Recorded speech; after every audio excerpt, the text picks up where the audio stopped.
जय श्री कृष्णा, राधे राधे। आज के हमारे इस वीडियो में हम आपको पौष पूर्णिमा व्रत कथा सुनाने जा रहे हैं।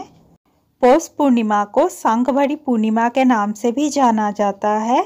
इस दिन भगवान सूर्यदेव, चंद्रदेव, भगवान विष्णु और माता लक्ष्मी जी की पूजा करने का विधान है।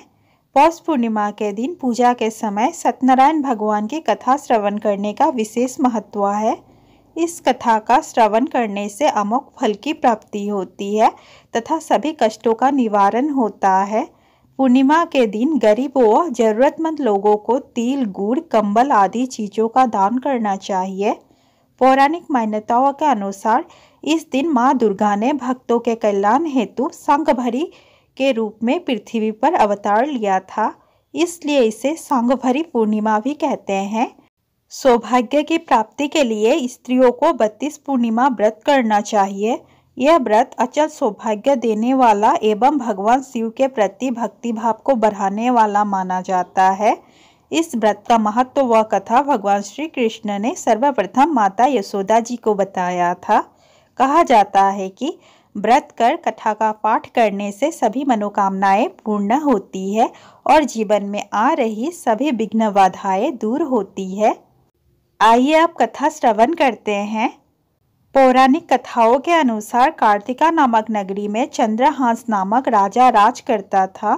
उसी नगर में धनेश्वर नामक एक ब्राह्मण था और उसकी पत्नी अति सुशील और रूपवती थी। घर में धन धान्य आदि की कोई कमी नहीं थी, परंतु उसे एक बात का बहुत दुख था कि उनकी कोई संतान नहीं थी। एक बार गांव में एक योगी आया और उसने ब्राह्मण का घर छोड़कर आसपास के सभी घरों से भिक्षा लिया और गंगा किनारे जाकर भोजन करने लगा। अपने भिक्षा के अनादर से दुखी होकर धनेश्वर योगी के पास जा पहुंचा और इसका कारण पूछा। योगी ने इस सवाल का जवाब देते हुए कहा कि निसंतान के घर की भीख पतितों के अन्न के समान होती है और जो पतितों के घर का अन्न खाता है वह भी पतित हो जाता है। पतित हो जाने के भय से वह उस ब्राह्मण के घर से भिक्षा नहीं लेता था। इसे सुन धनेश्वर बेहद दुखी हुआ और उसने योगी से संतान प्राप्ति का उपाय पूछा। उन्होंने बताया कि तुम माँ चंडी की आराधना करो। इसे सुन वह चंडी की आराधना करने के लिए वन में चला गया और नियमित रूप से चंडी की आराधना कर उपवास करने लगा। इससे प्रसन्न होकर मां चंडी ने 16वें दिन ब्राह्मण को सपना में दर्शन दिया और पुत्र प्राप्ति का वरदान दिया। उन्होंने कहा कि यदि तुम दोनों लगातार 32 पूर्णिमा व्रत करोगे तो तुम्हारा संतान दीर्घायु हो जाएगा। इस प्रकार पूर्णिमा का व्रत करने से सभी मनोकामनाएं पूर्ण होती है और विशेष फल की प्राप्ति होती है। यह थी पौष पूर्णिमा की पहली कथा। आइए अब दूसरी कथा श्रवण करते हैं। पौराणिक कथा के अनुसार दुर्गम नामक दैत्य ने तीनों लोक में अपने आतंक से हाहाकार मचा दिया था। इस वजह से करीब 100 वर्षों तक बारिश न होने के कारण धरती पर अकाल पड़ गया था।